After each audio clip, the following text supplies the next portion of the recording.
Her face was swollen, blood on her lip, eyes wild, silent. And behind her, Eva, trembling in her wheelchair, clutching a stuffed bear like it could shield her from hell. 3:02 a.m. My breath fogged the glass as I opened the door. No words, just terror, just need. Then my phone vibrated. A single message from her. "Don't you dare shelter them." And in that moment, I understood everything. My sister, Mara, married Jackson when we were in our 20s. He was charming, the kind of man that knew how to tilt his head just right when he listened, how to touch a shoulder like reassurance was currency. At first, I was relieved. Mara had always needed protecting. She was fragile, sweet, too trusting. And Jackson? He seemed like the shield she'd always been missing. But now, standing in front of me, her arms wrapped around her daughter like armor, I saw it. The years, the bruises, the silence, the weight of fear she'd carried for so long. And suddenly, our mother's silence over the years, her strange detachment, her dismissiveness, clicked into something uglier. This wasn't just Mara's shame, this was our family's secret. I kept them hidden, tucked them in the guest room, drew the curtains, moved like a ghost for days. Eva didn't speak, not until day 3 when she whispered, "He locks her in the basement when she talks too much." I gripped the edge of the sink until my knuckles cracked white. I wanted to burn the world, but rage doesn't protect the innocent. Planning does. I didn't confront my mother right away. I let her keep texting, calling, insisting this wasn't my business. So I made it my business.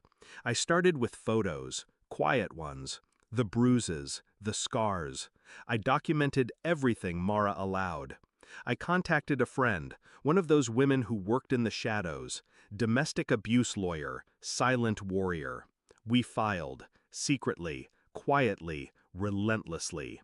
Restraining order, emergency custody. But legal papers weren't enough, not with a man like Jackson. I visited their house, told him I was just checking on things for Mara. He opened the door with that smug smile.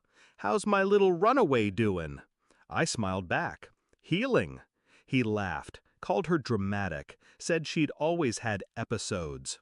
I saw the twitch in his jaw when I told him I had full access to the house now, by court order.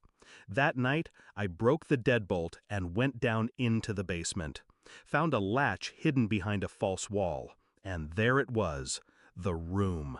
No windows, soundproofing, a single chair in the center, and a baby monitor, like it had once belonged to Eva. I took photos, every inch, every grotesque inch. Then I drove to my mother's house, put the printed photos on her kitchen table. "You knew," I said, "and you let it happen." She didn't deny it. She didn't even look shocked. "He provides," she said. "He's a man of position." My voice didn't rise. I didn't need it to. "You're going to testify." She laughed in my face. "I'll do no such thing."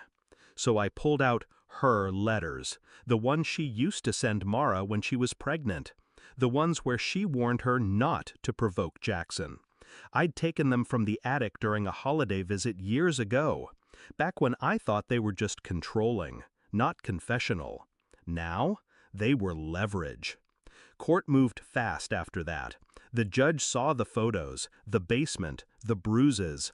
And when Eva finally found the courage to speak, her trembling voice cracked the silence wide open.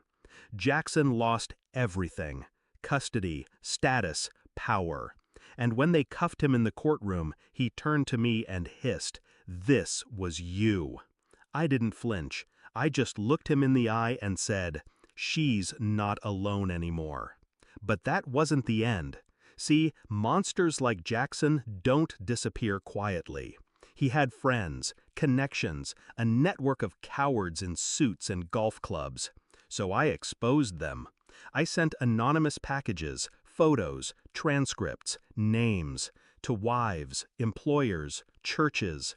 One by one, their dominoes fell. sponsorships, reputations, social circles. You don't get to hide behind prestige while you terrorize little girls in wheelchairs. Months passed. Mara started smiling again, real smiles. Eva drew a picture of us, labeled it, "My Safe People." And our mother? She moved away. Couldn't stand the shame. Good. The night the final court ruling came, permanent restraining order, full custody, his assets frozen, I sat alone with a glass of wine. And for the first time in years, I exhaled without shaking. They say monsters wear masks, but in my family, they wore wedding rings and pearls and polite smiles. And when they showed up at my doorstep at 3 a.m., begging not for help, but permission to finally run, I didn't hesitate. Because silence is complicity. And I'd rather be the villain in their twisted family story than the bystander who let a child live in fear. Some monsters wear wedding rings, but now they wear orange jumpsuits too.